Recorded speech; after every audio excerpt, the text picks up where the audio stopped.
मोदी सरकार का काम यही है कि लोगों को आते ही ये दिखाना शुरू कर दो कि हम कितने जागरूक हैं, कितने तेज़ी से काम करते हैं। जिस तरह देखा होगा ना, दिल्ली में आए सरकार बनाई, यमुना साफ़ हो गई, यमुना साफ़ हो गई, 3 दिन में सारे लोगों ने वीडियो डालना शुरू किया और सबके मुंह से कहलवा दिया कि यमुना साफ़ हो गई। इसी तरह उन्होंने ये काम किया है कि वो दिखाएंगे कि हमने देखो भ्रष्टाचार को ख़त्म करने के लिए कितना तेज़ी से काम शुरू कर दिया है। इसलिए उन्होंने बुलडोज़र चलाना शुरू किया है। ये मोदी सरकार का मोडस ऑफ ऑपरेंडी है। क्या ये किसका दिक्कत है बिहार में? ये जो कहर बरस रहा है, कौन इसका जिम्मेदार है? देखिए, बुलडोज़र चलाने से आज तक तो कोई समस्या सॉल्व हुई नहीं। यूपी में तो कितने सालों से बुलडोज़र चल रहे हैं, मकान तोड़े जा रहे हैं, ध्वस्त हो रहे हैं, नारेबाजियाँ हो रही हैं। केवल ये माहौल बनाया जा रहा है कि लोग बौखलाए रहें, चीखते पुकारते रहें। एक मकान तोड़ दो, लाखों लोग चिल्लाएंगे। यही होता है ना, लाखों लोग तो मकान नहीं तोड़े जाते। तोड़ने पे आ जाओ तो आधा हिंदुस्तान साफ कर दो भाई। लेकिन वो तो अतिक्रमण है ना सर, गलत है ना सरकार की। तो अतिक्रमण एक ही है क्या? अरे हिंदुस्तान में, दिल्ली में देखिए ना, कितने अतिक्रमण चलाइए बुलडोज़र।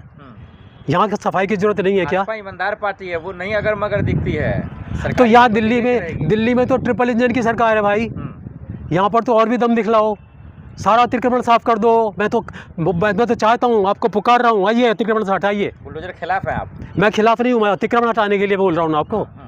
तो फिर विरोध क्यों कर रहे हैं आप? मैंने विरोध नहीं किया है, मैंने सही बात कहना चाहता हूँ। वो चाहता हूँ कि अगर आपको बुलडोज़र चलाना है तो ईमानदारी से चलाइए, न्याय के साथ चलाइए। मैं न्याय के पक्ष में हूँ। ये न्याय नहीं हो रहा है। नहीं, कागजी तौर पे ही तो चला रहे हैं, कैसे न्याय नहीं हो रहा बताइए आप तो बोलेंगे ना कैसे नहीं हो रहा। एक घर पर बुलडोज़र चलाने से एक घर पर बुलडोज़र चलाने से आतंकवाद खत्म हो जाता है। एक घर पर बुलडोज़र चलाने से आपका भ्रष्टाचार खत्म हो जाता है। एक बुलडोज़र चलाने से क्या आपका अतिक्रमण खत्म हो जाता है। ये मंदिर का घंटा नहीं है कि बजा दिया तो सबके लिए आरती हो गई।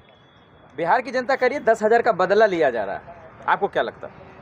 10,000 का बदला लिया जा रहा है, जनता कहाँ कह रही है? ऐसा है, हमारी जनता तो बेचारी कुछ बोल ही नहीं पाती है।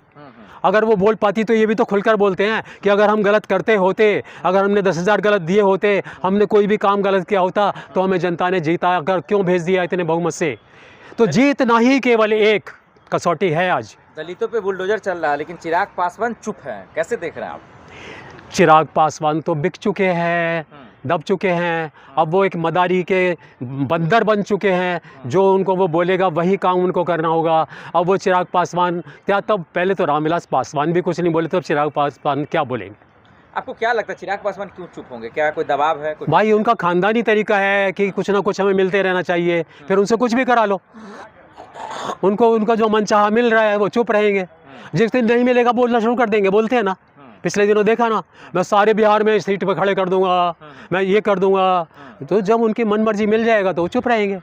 वो इसलिए बोलते हैं, इसलिए चुप इसलिए रहते हैं कि उनका अच्छा बिस्तरा मिल जाता है सोने के लिए, तो वो चुप हो जाता है। जनता ने गलती की नीतीश कुमार या फिर बीजेपी को चुनकर? देखिए, ऐसा है कि ये जवाब तो जनता खुद ही दे पाए तो ज़्यादा अच्छा होगा उनको अगली बार। क्योंकि मैं बोलूँगा कि गलती की, मैं कैसे बोलूँ गलती की अच्छा किया, क्योंकि जनता तो चिल्ला कर भेज दिया। जनता की ओर से मैं बोल दूँ तुमने गलती की है, लेकिन गलती का तो पता लग रहा है ना, गलत हो गया। नतीजों को कैसे देख रहे हैं आप? क्या नतीजा सही आया बिहार का, जो फैसला आया? देखिए, नतीजे को तो आपके जो मोदी जी हैं, जो शाह साहब हैं, वो ही खुद ना समझ पाए। वो तो 160 तक ही चिल्ला रहे थे। उनको पूरी अपनी जितनी उन्होंने कारस्तानी और वहाँ पर जितनी भी कोशिशें की थी, इस बात के लिए की थी कि हम किसी तरह 160 तक पहुँच जाएं। जो भी उन्होंने, जिससे आप हेरा फेरी कह लीजिए या जो भी जुगाड़ किया था, वो इसलिए किया था 160 तक पहुँच जाएं। लेकिन वहाँ 204 आ गए, वो हैरान रह गए। तो आप नतीजों को बताइए, मैं क्या बोलूँ? तो क्या लग रहा है, बेईमानी हुई है? बेईमानी करके जीता इन लोगों ने? वो कुछ ऐसी बेईमानी हो गई कि उन्होंने जब जीतने के लिए कोशिश कर रहे थे